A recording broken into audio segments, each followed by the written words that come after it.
प्रियजनांनो, कसे आहात? तुम्ही ठीक आहात का? प्रभू येशू दररोज तुमच्याशी बोलत आहे, कारण तो तुमच्याबद्दल खूप काळजी आणि प्रेम दाखवतो.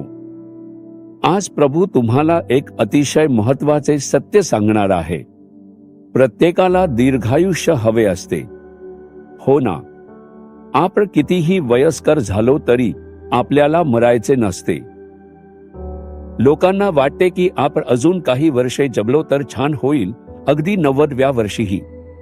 अगदी 100 वर्षांचे झाल्यावरही आपल्याला वाटते की अजून काही वर्षे जिवंत राहिलो तर बरे होईल. म्हणून दीर्घायुष्य हे प्रत्येकाचेच स्वप्न असते.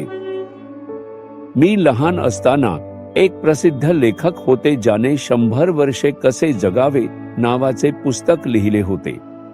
ते पुस्तक खूप लोकप्रिय झाले आणि बऱ्याच लोकांनी ते वाचले. 100 वर्षे जगण्यासाठी काय करावे, काय खावे, काय करावे? पण तुम्हाला माहिती आहे का काय झाले? तो लेखक 50-55 वर्षांचाही झाला नाही. तो मरण पावला. 100 वर्षे कसे जगावे यावर लिहिणारा निम्म्या वाटेवरच गेला. प्रत्येकाला दीर्घायुष्य कसे मिळवावे हे जाणून घ्यायचे असते. आपण पाहू शकतो की प्रत्येकाला असे जगायचे आहे, पण त्यासाठीचा मार्ग बायबलमध्ये सांगितला आहे. तुम्हाला माहिती आहे का तो काय आहे? नीतिसूत्रे अध्याय 10 वचन 27. परमेश्वराचे भय आयुष्य वाढवते. परमेश्वराचे भय धरल्याने आयुष्य वाढते. तुमचे आयुष्य वाढावे असे तुम्हाला वाटत नाही का? प्रत्येकाची ती इच्छा असेल.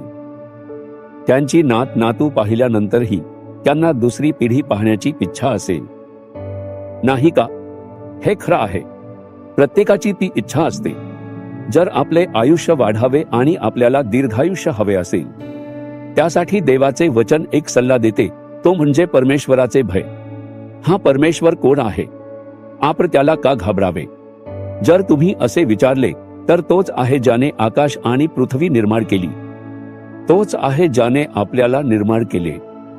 आपण जर त्याच्या भीतीने जगलो तर तो आपले आयुष्य वाढवेल, कारण आपले दिवस त्याच्या हातात आहेत. जर त्याने ते वाढवायचे असतील तर आपल्याला परमेश्वराचे भय ठेवावे लागेल. तुम्हाला माहित आहे का देवाचे भय म्हणजे काय? ते म्हणजे वाईटापासून आणि पापापासून दूर राहणे. मी देवाला घाबरतो असे म्हणणे, पण धूम्रपान, मद्यपान यांसारख्या सवयींमध्ये गुंतणे आणि आठवड्यातून एकदा चर्चमध्ये जाणे हे देवाचे भय नाही. आपण आपल्या दैनंदिन जीवनात न्यायाने, प्रामाणिकपणे आणि पवित्रतेने जगण्याचा निश्चय केला तर तुमचे आयुष्य दीर्घ होईल, हाच त्याचा खरा अर्थ आहे. म्हणून आपले दिवस वाढावेत असे वाटत असेल तर आपल्याला निर्माण करणाऱ्या परमेश्वराबद्दल भय ठेवावे लागेल. आपल्यात ते भय असेल तर आपण लाच घेणार नाही, भेसळ करणार नाही, अन्यायाने वागणार नाही किंवा इतरांना त्रास देणारे वर्तन करणार नाही. आपण इतरांना दुखवणार नाही. आपल्याला जगण्यासाठी इतरांना प्रेरणार नाही. ही सर्व चांगली गुणवैशिष्ट्ये आपल्यात असतील. तुम्ही कधी परमेश्वराला घाबरणारे आणि पापापासून दूर राहणारे लोक पाहिले आहेत का? त्यांच्यासाठीच दिवस वाढतील.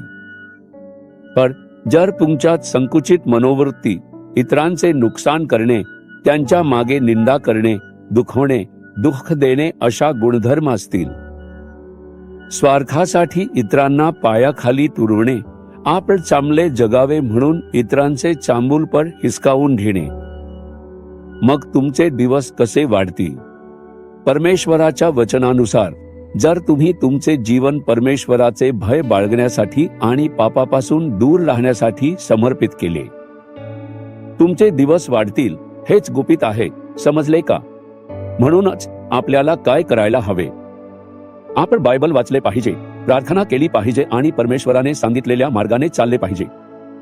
तुम्ही हे सातत्याने करत राहिलात आणि त्यानुसार चाललात तर तुमचे शारीरिक आरोग्य चांगले राहील. तुमचे दिवस वाढतील. म्हणून जर तुम्ही आजारी पडलात किंवा अशक्त झालात आणि लहान वयात सुद्धा मृत्यूची भीती वाटत असेल, थोडा वेळ प्रभूचा विचार करा. प्रभूच्या बाजूने वळा. त्याची भीती बाळगा आणि त्याच्या मार्गाने चालण्याचा निश्चय करा. प्रभू तुमचे दिवस वाढवेल. ठीक आहे, आता आपण प्रार्थना करूया. प्रभू, मी तुझी भीती बाळगण्याचा, तुझ्या मार्गाने चालण्याचा आणि पापापासून दूर राहण्याचा निश्चय करतो. माझ्या आयुष्यातील दिवस तुझ्या हातात आहेत. तू ते वाढवू शकतोस.